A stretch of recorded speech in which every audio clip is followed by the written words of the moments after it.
सकाळची वेळ होती आणि माझी दुकानावर जायची वेळ झाली होती. मी एक टेलर होतो आणि असा सुंदर हँडसम टेलर तर पूर्ण परिसरात कोणीही नव्हता. आणि हेच कारण होतं की माझ्याकडे खूप जास्त काम असायचं. माझं दुकान खूप चालायचं आणि माझ्याकडे जास्तीत जास्त महिलाच यायच्या. कधी कधी तर ते माझ्यासोबत अगदी हसून खेळून गप्पा गोष्टी करायच्या आणि मग मी देखील त्यांच्यासोबत अगदी हसत हसत गप्पा मारायचो. आणि हे तर सरळ होतं की मला त्यांच्यामुळेच पैसे मिळत होते आणि मग त्यामुळेच मी त्यांच्यासोबत कधीही उलटसुलटपणे बोलत नव्हतो. आणि त्या देखील त्यांचं काहीतरी काम असायच्या म्हणूनच यायच्या. त्यामुळे मी त्यांच्यासोबत अगदी व्यवस्थित चांगलं बोलायचो. परंतु तरी देखील पूर्ण परिसरात मी यासाठी प्रसिद्ध होतो की मी स्त्रियांसोबत जवळीक साधण्याचा प्रयत्न करतो. परंतु खरं तर असं काहीही नव्हतं. मला बायको होती आणि ती खूपच सुंदर होती. आमचं लव्ह मॅरेज होतं. आम्ही तर आमच्या पूर्ण कुटुंबासोबत भांडण करून हे लग्न केलं होतं आणि आता आम्ही एका फ्लॅटमध्ये राहत होतो. माझ्या बायकोचं नाव छाया होतं. जेव्हा मी मुंबईमध्ये फ्लॅट बघायला आलो तेव्हा माझी बायको मला बोलू लागली की मला सर्वात वरच्या मजल्यावर फ्लॅट पाहिजे. त्यावर माझं म्हणणं होतं की इतक्या वरती आपण लोक कसे चढणार आणि कसे उतरणार, कारण ती इतकी काही मॉडर्न बिल्डिंग नव्हती. तिथे लिफ्टची सोय देखील नव्हती. त्यावर माझी बायको बोलू लागली, जर आपण वरच्या मजल्यावर फ्लॅट घेतला तर तिथे आपल्याला टेरेस देखील मिळेल आणि टेरेस फ्लॅटचे खूप जास्त फायदे असतात. त्यामुळेच टेरेसवाला फ्लॅट पाहिजे. आणि तसेही वरच्या फ्लॅटची किंमत कमी होती कारण की तो खूपच उंच होता आणि लोकांना इतक्या वरती ये जा करायला खूप कठीण जायचं. माझ्या बायकोचं असं म्हणणं होतं, असं ये जा केल्यामुळे आपल्या दोघांचा व्यायाम देखील होईल. तिला टेरेस खूप आवडायचा.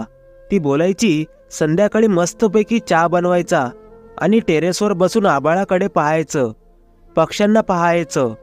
असं केल्याने दिवसभराचा आपला जो काही थकवा असतो तो निघून जातो. मी देखील तिचं म्हणणं ऐकलं आणि आम्ही दोघांनी तो वरच्या मजल्यावरचा फ्लॅट घेतला. परंतु एके दिवशी असं झालं की ती जिना उतरताना घसरून पडली आणि तिच्या कमरेला मार बसला.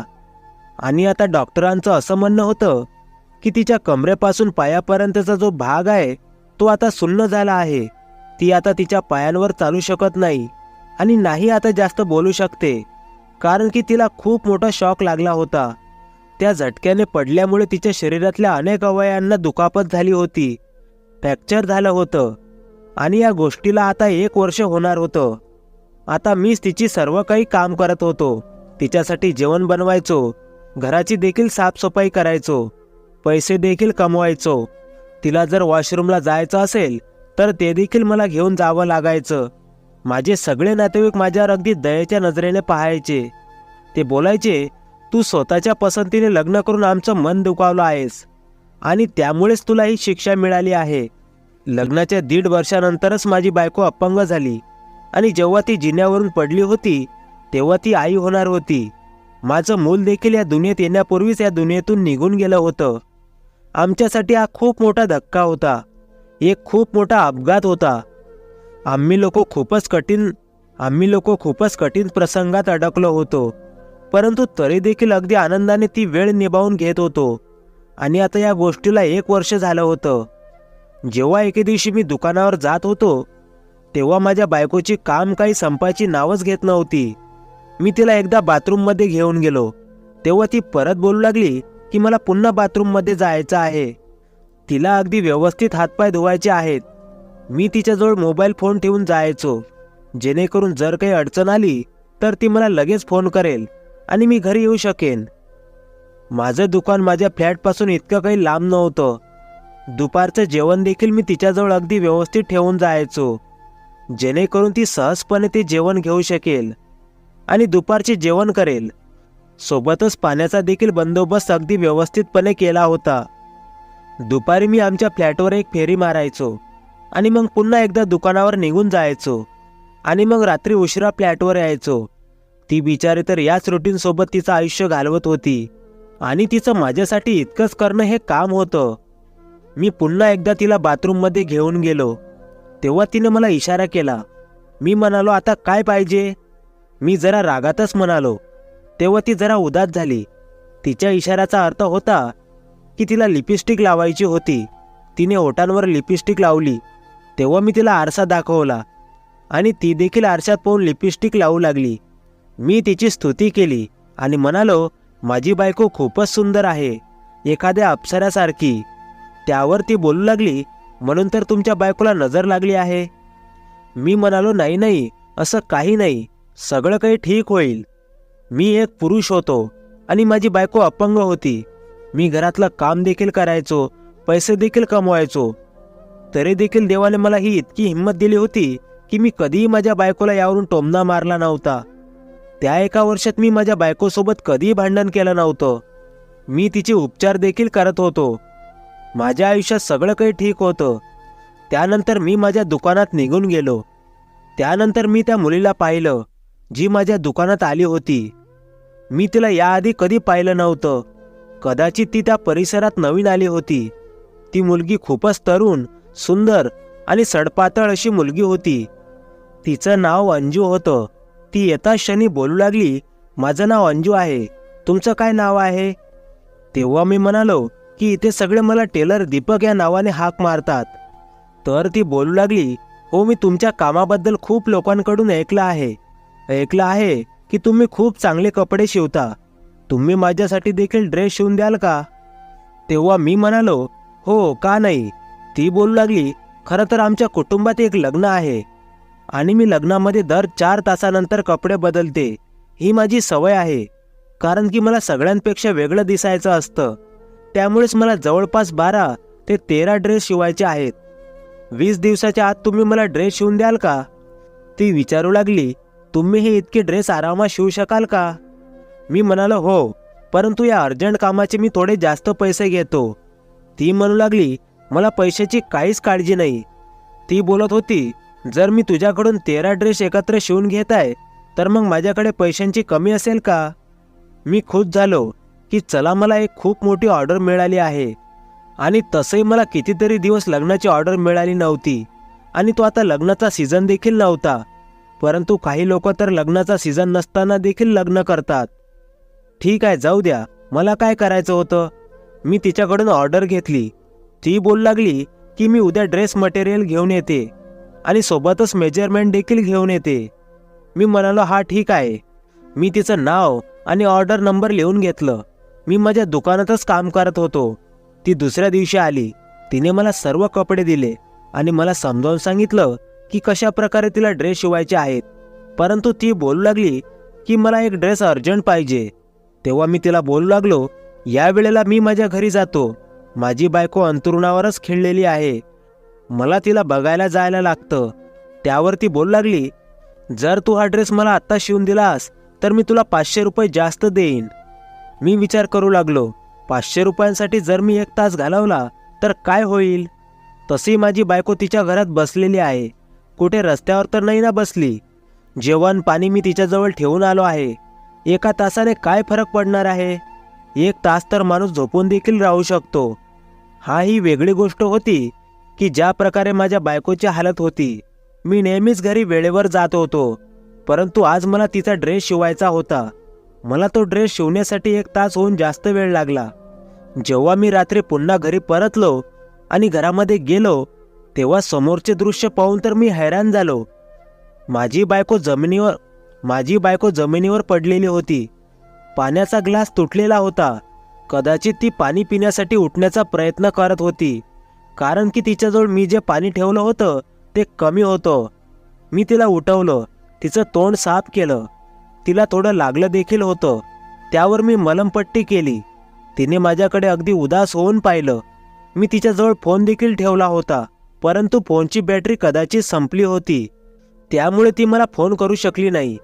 मी म्हणालो, मला माफ कर, मला थोडं काम होतं, खूप महत्त्वाचं काम होतं. ती मला विचारू लागली, काय काम होतं? तेव्हा मी तिला सांगू लागलो, दुकानाचं काही काम नव्हतं. माझ्या एका नातेवाईकाचा मृत्यू झाला होता. मी तिला खोटं सांगितलं होतं. जर मी तिला हे सांगितलं असतं की एका तरुण सुंदर मुलीचा ड्रेस शिवण्यासाठी मला इतका उशीर लागला, त्यामुळेच मला घरी यायला उशीर झाला, तर तिला वाईट वाटलं असतं. तिला राग देखील आला असता, कारण शेवटी बायको ही बायको असते. जरी ती अंतरुणाला खिळलेली असली तरी काय झालं, आपला नवरा एखाद्या मुलीसाठी बायकोला प्राधान्य देत नसेल तर कोणत्याही बायकोला राग येणारच. त्यामुळेच मी घाबरलो होतो आणि मी असं खोटं बोललो होतो. तिने देखील हसून तिची मान हलवली, याचा अर्थ की काही हरकत नाही. मी विचार करू लागलो, मला हिच्यासोबत असं वागायला नको हवं होतं. मी माझं काम तर केलं होतं, परंतु त्या मुलीनं मला अजूनपर्यंत पैसे दिले नव्हते. ती बोलू लागली, मी सर्व पैसे एकत्रच देईन. ते जेव्हा कधी दुकानात यायची ती माझ्यासोबत काहीतरी विचित्र चाळे करायची. ती एक वेगळ्याच अंदाजाने माझ्या डोळ्यात डोळे घालून बघायची. कधी तिच्या ओढणीसोबत खेळ करायची. ओढणी तर फक्त नावाला तिने अंगावर घेतली होती आणि ती ओढणी तर अगदीच पातळ असायची. पूर्ण परिसरातील, बाजारातील लोक तिला वळून वळून पाहायचे. माझ्या दुकानाच्या समोर अजून एका टेलरचं दुकान होतं. तो माझा मित्रच होता. तो मला बोलू लागला, आजकाल ही मुलगी तुझ्या दुकानात खूपच फेऱ्या मारते, तिच्यापासून जरा सावध राहा. त्यावर मी म्हणालो, हा मला असं वाटते की ही परिसरात नवीन आली आहे. त्यावर माझा मित्र म्हणाला, हा नवीन आली आहे, परंतु कोणत्या तरी माणसाला बर्बाद करायलाच आली आहे. मी म्हणालो, म्हणजे याचा काय अर्थ? त्यावर तो टेलर मित्र बोलू लागला, या बाईचा घटस्फोट झाला आहे. तो पोस्टमॅन आहे ना, जो आपल्या परिसरात राहायचा म्हातारा असा, त्याची ही भाची आहे. त्यावर मी त्याला म्हणू लागलो, ही चेहऱ्यावरून तरी लग्न झालेली वाटत नाही आणि तू तर सांगतोयस की हिचा घटस्फोट झाला आहे.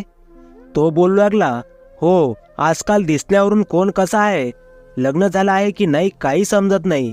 ऐकलं आहे की तिचा नवरा खूप श्रीमंत माणूस होता, परंतु जेव्हापासून त्याला तिच्या वागण्याबद्दल समजलं आहे तेव्हा त्याने वैतागून तिला घटस्फोट दिला.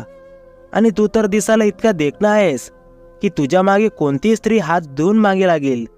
तर मी म्हणालो, मी आता कुठे हँडसम राहिलो आहे, आता फक्त घरातल्या कामांमध्ये अडकून गेलो आहे. माझ्या मित्राने विचारलं, मग आता वहिनीची तब्येत कशी आहे? कशी आहे ती? मी म्हणालो की हा ठीक आहे. आता माझा मित्र बोलू लागला, तू खूपच चांगलं काम करतोस, तुझ्या बायकोची सेवा देखील करतोस. देव तुला तुझ्या या कामाचं फळ नक्कीच देईल. सगळं काही ठीक होईल, काळजी करू नकोस. परंतु मी आता खूपच टेन्शनमध्ये होतो, खूप त्रासात होतो. मला एकट्यालाच सगळी कामं करावी लागत होती, त्यामुळेच मी खूप वैतागलो होतो. जेव्हा माझी बायको अगदी व्यवस्थित होती तेव्हा ती नोकरी देखील करायची, घर देखील सांभाळायची आणि पैसे देखील कमवायची, परंतु तरीही ती अजिबात थकायची नाही. परंतु ही गोष्ट देखील खरी आहे की देवाने महिलांना पुरुषांपेक्षा जास्त संयम, जास्त शक्ती दिली आहे. जितकं एखादी स्त्री सहन करते तितकं एखादा पुरुष सहन करू शकत नाही. आणि हे मी मान्य केलं होतं. मी आता खूप थकलो होतो. एके दिवशी मी माझ्या बायकोला बघत होतो आणि विचार करत होतो, मी हिच्यासाठी किती काय काय करतो. ही तर तरी देखील आजारीच आहे, अपंग आहे, तरी देखील मी हिची काळजी घेतो. मी तिला माझ्या आयुष्यातून बाहेर काढलं नाही. खरंच ही इतक्या प्रेमालायक आहे का?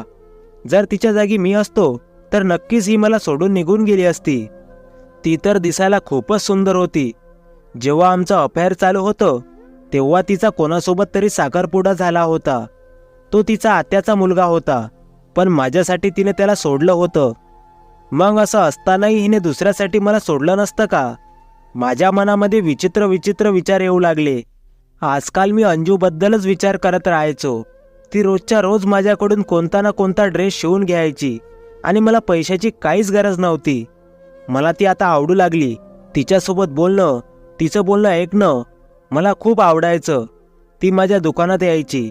मी तिला विचारलं, तुझ्याबद्दल खूपच अफवा पसरल्या आहेत की तुझा घटस्फोट झाला आहे. तेव्हा ती बोलू लागली, हा, माझं लग्न जर एखाद्या म्हाताऱ्या माणसासोबत करून दिलं तर मग घटस्फोट होणार नाही तर काय होणार? माझं वय तर बघ, माझा चेहरा बघ. माझं लग्न एखाद्या म्हाताऱ्याचं माझ्यासोबत करून देणे ही योग्य आहे का? तूच सांग. एखादी जवान स्त्री एखाद्या म्हाताऱ्या माणसासोबत खुश राहील का?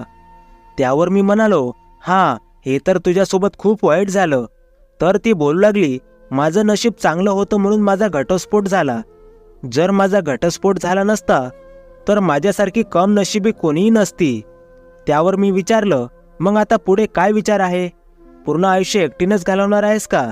त्यावर ती बोलू लागली, नाही नाही, मला कोणाला तरी माझा जीवनसाथी बनवायचा आहे, परंतु ज्या प्रकारचा पुरुष मला पाहिजे त्या प्रकारचा पुरुष इथे कोणी दिसत नाही.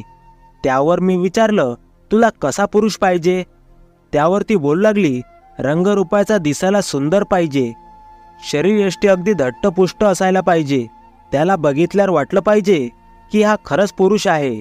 मला असं का वाटत होतं की जणू ती माझ्याबद्दलच बोलत आहे. याचा अर्थ ती ज्या पुरुषाला शोधत होती मी अगदी त्याच प्रकारे होतो. तिने माझ्यावर आता जाळं फेकायला सुरुवात केली आणि मी देखील तिच्या जाळ्यात अडकत गेलो. मी हे विसरून गेलो होतो की याआधी देखील मी कोणाला तरी प्रेमाची वचन दिली आहेत. माझे कोणासोबत तरी संबंध आहेत. माझं प्रेम माझी बायको होती. माझं तिच्यावर आणि तिचं माझ्यावर खूप प्रेम होतं. परंतु असं बोलतात ना की कधी कधी प्रेम वेळेनुसार कमजोर होत जातो किंवा कधी कधी वेळेनुसार मजबूत होत जातो. इतका मजबूत होतो की कोणी त्याचं ते नातं तोडू शकत नाही. परंतु कधी कधी कमजोर इतकं होतो की एक शब्द किंवा एक काम देखील त्याचं ते नातं एका झटक्यात तोडू शकतो. आता जेव्हा मी घरी जायचो तेव्हा मला माझ्या बायकोवर खूप राग यायचा. मला आता ती वाईट वाटू लागली. मला ती आता आवडत नव्हती. मी तिच्या त्या कामांना अक्षरशः वैतागलो होतो. एके दिवशी आमच्या परिसरातील बायका माझ्या दुकानावर आल्या. तेव्हा त्या काहीतरी खाण्यापिण्याच्या गोष्टी घेऊन आल्या. मी विचारलं, तुम्ही वरती फ्लॅटमध्ये का येत नाही? तर त्या बोलू लागल्या, इतक्या वरती जिने चढून कोण येणार? तुमची बायको देखील जिन्यावरून पडल्यामुळे ही अशी अवस्था झाली आहे. मी म्हणालो, तिच्यासाठी प्रार्थना करा, सगळं काही व्यवस्थित ठीक होऊ दे. त्यावर ती बाई बोलू लागली, अशी लोक कधीही ठीक होत नाहीत. माझ्या बहिणीसोबत देखील असंच झालं होतं. 18 वर्ष ती अंथरुणावरच पडून होती. त्यानंतर मी विचारलं, मग त्यानंतर त्या ठीक नाही झाल्या? त्यावर ती बाई बोलू लागली, नाही, त्यानंतर ती या जगातूनच निघून गेली. मी हे ऐकून खूप जास्त उदास झालो. मी विचार करू लागलो, मी पूर्ण आयुष्य माझ्या आजारी बायकोची सेवा करत घालू का? खरंच आता हे दुसरं वर्ष सुरू झालं होतं. परंतु अजूनपर्यंत माझ्या बायकोच्या परिस्थितीत काही सुधारणा झाली नव्हती. डॉक्टरांनी देखील कोणती चांगली बातमी दिली नव्हती. मी तिला प्रत्येक महिन्याला डॉक्टरकडे घेऊन जायचो. एके दिवशी अंजूने मला तिच्या मनातली गोष्ट सांगितली. ती बोलू लागली, मला तू आवडू लागला आहेस. मला तुझ्यासोबत लग्न करायचं आहे. मी तिला माझ्या बायकोबद्दल आधीच सर्व काही सांगितलं होतं. मी तिला माझ्या बायकोचा फोटो देखील दाखवला होता. तेव्हा ती बोलू लागली, ती तर खूपच सुंदर आहे. ती बोलू लागली, हे बघ, नाही तुझा चेहरा आहे, नाही तुझं हे वय आहे. तू का आयुष्यभर तुझ्या बायकोची सेवा करणार आहेस का? तिची घाण साफ करत बसणार आहेस का? माझ्यासोबत चल, आपण दोघे पळून जाऊन लग्न करू. मी माझ्यासोबत इतकी सारी संपत्ती घेऊन येईल की आपल्याला काहीच प्रॉब्लेम येणार नाही. दुसऱ्या कोणत्या शहरात जाऊन तू तुझं दुकान चालू कर. मी घर सांभाळेन आणि तू दुकान सांभाळ. तुझ्या हातामध्ये कला आहे आणि तुझी ही कला तू कधीही कुठेही वापरू शकतोस. तर मी विचारलं, पण माझ्या बायकोचं काय होणार? मी तिला सोडून तर जाऊ शकत नाही. तर ती बोलू लागली, का नाही जाऊ शकत? मग तू तुझ्या बायकोपासून सुटका कशी काय मिळणार? तू विचार कर, मी तुझ्यासोबत पळून जायला तयार आहे. मी तिचं ते बोलणं ऐकून जरा विचारात पडलो आणि माझ्या डोक्यामध्ये कल्पना आली. मी म्हणालो, माझी बायको तर चालू शकत नाही आणि नाही उठू शकत, आणि हा आजार देखील असा आहे की ती कधीही ठीक होऊ शकत नाही. मी तिच्यासाठी जे जे काही करू शकत होतो ते सर्व काही मी केलं आहे. आता कदाचित तिलाच यातून सुटका मिळण्याची गरज आहे. एके दिवशी मी तिला माझ्यासोबत टेरेसवर घेऊन गेलो. तिला व्हीलचेअरवर बसवलं. ती देखील खुश होती की चला आज मला बाहेरचं जग दिसेल, स्वच्छ आकाश दिसेल. मी खूप मुश्किलने तिला वरती घेऊन गेलो होतो. परंतु ती हे पाहून हैराण झाली की ती वेळ संध्याकाळची वेळ नव्हती, तर दुपारचं रखरखतं ऊन होतं. ती मला बोलू लागली, मला खाली घेऊन चल, मला खूप गरम होतंय. टेरेसवर तर खूप जास्त ऊन आहे. तर मी बोलू लागलो, का तुलाच तर टेरेस खूप आवडायचं ना? तुलाच तर ऊन खूप आवडायचं ना? तुला आभाळ पाहायचं होतं ना? आता इथेच बस, मी चाललो. मी खाली जात नाही, तर मी माझं आयुष्य जगायला जात आहे. मी तुझी सेवा करून करून अक्षरशः थकलो आहे, वैतागलो आहे. तुझी काय इच्छा आहे की मी पूर्ण आयुष्य तुझी सेवा करत राहू, तुझंच काम करत राहू, तुझा गुलाम बनून राहू, तुझा नोकर बनून राहू? माझा चेहरा बघ, तुझ्यासारखा एक नाही तर 10 बायका मला मिळतील. मग मी माझं आयुष्य तुझ्यासोबत का खराब करू? मला माफ कर. मी आजपर्यंत तुझ्यासाठी खूप काही केलं आहे, पण आता यापुढे मला तुझ्यासाठी आणखी काही करता येणार नाही. जर तू तुझ्या पायांवर उभी राहू शकली असतीस तर कदाचित आपल्या आयुष्यात सगळं काही ठीक झालं असतं. परंतु तू आता ठीक होण्याचे काही चान्सेस नाहीत. माझं डॉक्टरांसोबत बोलणं झालं आहे आणि त्यांनी हेच सांगितलं आहे की तू कधीही चालू शकणार नाहीस, उठू शकणार नाहीस, तू अशीच अंथरुणावर पडून राहणार. मी तिला पुढे बोलू लागलो, तू आता इथेच 3-4 दिवस अशीच पडून राहा आणि मग 3-4 दिवसानंतर तुला तुझ्या आयुष्यातून सुटका मिळेल.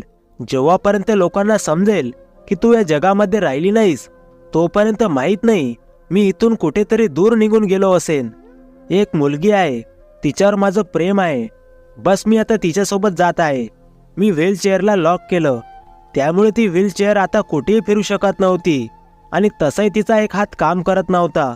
ती तिच्या दबलेल्या आवाजात ओरडू लागली, मला आवाज देऊ लागली, परंतु मी मागे वळून पाहिलं नाही. जसं मी जिन्यावरून खाली उतरू लागलो, माझा पाय इतक्या वाईट पद्धतीने घसरला की मी जिन्यावरून खाली जाऊन पडलो. मला आता काही शरीरामध्ये हालचाल जाणवत नव्हती, फक्त मला माझा एकच हात जाणवत होता आणि मी शेवटच्या पायरीवर पडलो होतो आणि मी जोरजोरात लोकांना हाक मारण्याचा प्रयत्न करत होतो.